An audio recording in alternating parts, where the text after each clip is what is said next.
1월 15일 화요일 모닝브리핑 나갑니다. 미국과 중국에서 신종플루가 발생한 지 3년 만에 올겨울 들어서 인플루엔자가 최대 규모로 성행하고 있습니다. 이 때문에 인천국제공항에서도 승객들을 대상으로 검역을 하느라 분주하다고 하네요. 미국과 중국을 여행하시는 분들 꼭 주의하시기 바라고요. 오늘 아주경의 지면에는 또 어떤 소식들이 올라와 있을까요? 일면 함께 보시죠. 원화 가치가 급등하면서 수입 원자재 물가가 3개월째 추락하고 있는 가운데 밀가루 값은 오히려 치솟고 있습니다.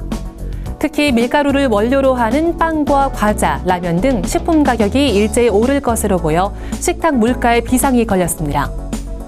그렇다면 왜 밀가루 값만 이렇게 오르는 걸까요?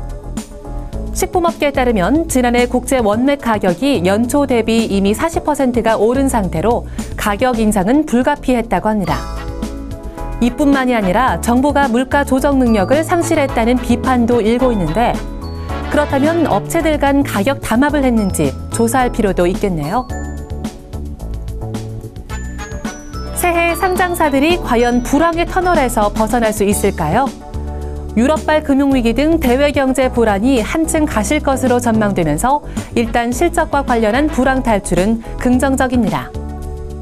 업종별 영업이익 상승률 순위도 올라와 있는데요. 유틸리티가 가장 높고요. 의료, 통신 서비스, 필수 소비재 등의 순위입니다. 한편 1분기 1조 원 이상 영업이익 달성이 예상되는 기업은 삼성전자를 비롯해 현대차, SK, 기아차 등 4곳으로 나타났습니다. 우리나라의 경제주체별 소득 증가율을 보면 가계는 감소하는 반면 기업은 증가하는 것으로 나타났습니다.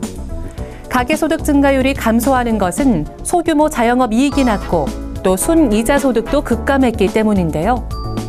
문제는 기업이 승승장구하고 있는데도 고용 창출은 제대로 이루어지지 않고 있다는 겁니다. 이에 대한 대책 빨리 마련돼야 하겠죠.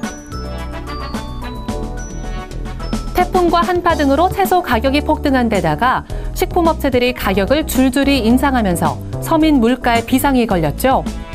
그런데 정부가 아니라 유통업계가 이 서민 물가를 잡기 위해서 나섰습니다. 이마트는 이달부터 품절 제로 보증제를 도입해서 광고 상품이 품절될 경우 행사 종료 후 10일 동안 역시 동일한 값으로 구매할 수 있도록 보장하고 있습니다. 롯데마트는 오는 16일부터 일주일간 주요 채소를 최대 40% 저렴하게 판매할 예정이라고 하네요.